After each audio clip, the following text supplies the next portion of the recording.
গুৱাহাটীত পত্নীয়ে গোপনে সাজিছিল ঘৰ। সেই ঘৰত প্ৰেমিকৰ সৈতে আছিল পত্নী।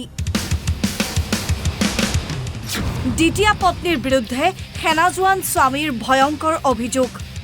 পত্নীৰ অন্তৰংগ মুহূৰ্তৰ ফটো দেখুৱাই আৰক্ষীৰ সন্মুখত স্বামীৰ স্বীকাৰোক্তি।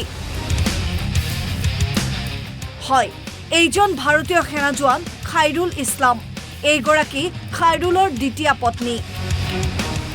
অভিযোগ অনুসৰি খাইৰুলৰ প্ৰথমা পত্নী থাকোঁতে আনিছিল দ্বিতীয় পত্নীক, আৰু দ্বিতীয় পত্নী থাকোঁতে হেনো আনিছিল ৩ নম্বৰ গৰাকীক। কিন্তু তাৰ মাজতে সংঘটিত হয় ভয়ংকৰ ঘটনা।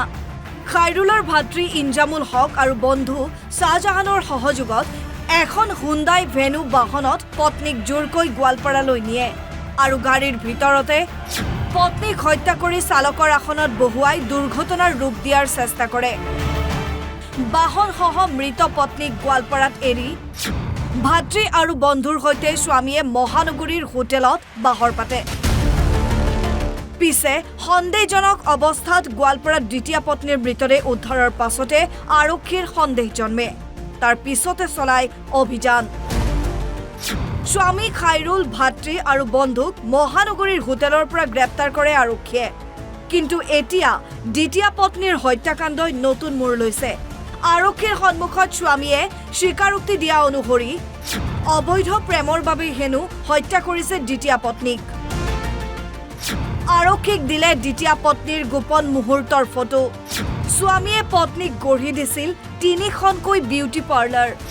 সেই ধনেৰে স্বামীৰ অগোচৰে পত্নীয়ে সাজিছিল ঘৰ। স্বামীয়ে গম নোপোৱাকৈয়ে সেই ঘৰত প্ৰেমিকৰ সৈতে আছিল পত্নী। আৰু অৱশেষত দ্বিতীয় পত্নীৰ হত্যা স্বামীৰ। অৱশ্যে হত্যাত অভিযুক্ত সেনা জোৱান স্বামী খাইৰুল ইছলামৰ এই দাবী কিমান সত্য? আৰক্ষীৰ অনুসন্ধানতহে সমগ্ৰ ঘটনা পোহৰলৈ আহিব। কিন্তু সেনা জোৱান স্বামী যে ধোৱা তুলসীৰ পাত নহয়, দ্বিতীয় পত্নীৰ পৰিয়ালে সদৰি কৰিছে এই কথা। তাই মানে প্ৰথমে যিটো মোৰ বিন্দু আছিল, প্ৰথম এটা বিয়া পাতিলে, সেইটো এৰিখিনি আকৌ নতুন এটা বিয়া পাতিলে মোক বাইদেউক। তো নাজানাকৈ প্ৰেম কৰি বিয়া পাতিলে, ভাল পায়।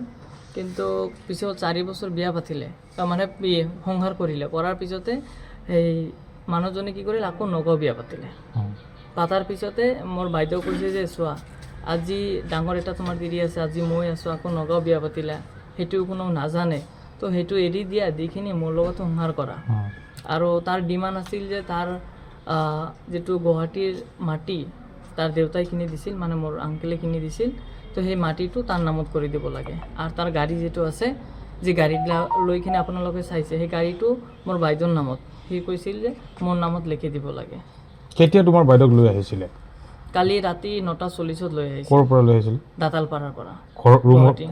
ঘৰৰ পৰা মানে সি দোকানৰ পৰা আহি কিনি গাড়ীটো ষ্টাৰ্ট কৰিছে। কৰাৰ পিছতে তাক মানে 3জন ধৰি, খাইৰুল ইছলাম, ইনজামুল হক, 2জন আৰু এজন আছিল ড্ৰাইভাৰ, সেই 3জন ধৰি লৈ আহিছে।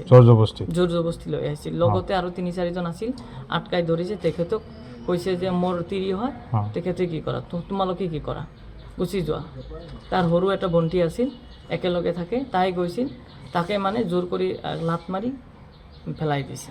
যে তোমাৰ বাইদেউ ইয়াতে যিহেতু হত্যা কৰা হৈছে, কোনে হত্যা কৰা বুলি তোমালোকে সন্দেহ কৰা? লৈ আহিছে তো ইনজামুল হক আৰু খাইৰুল ইছলাম, ভিন্দু আৰু ভিন্দুৰ মানে সৰু ভাইটি, 3জনে লৈ আহিছিল। 3জন আৰু এজন আছিল। হাফিজুৰ ৰহমান আৰু মিৰ্জুল ইছলামৰ ৰিপৰ্ট, অসম লাইভ 24।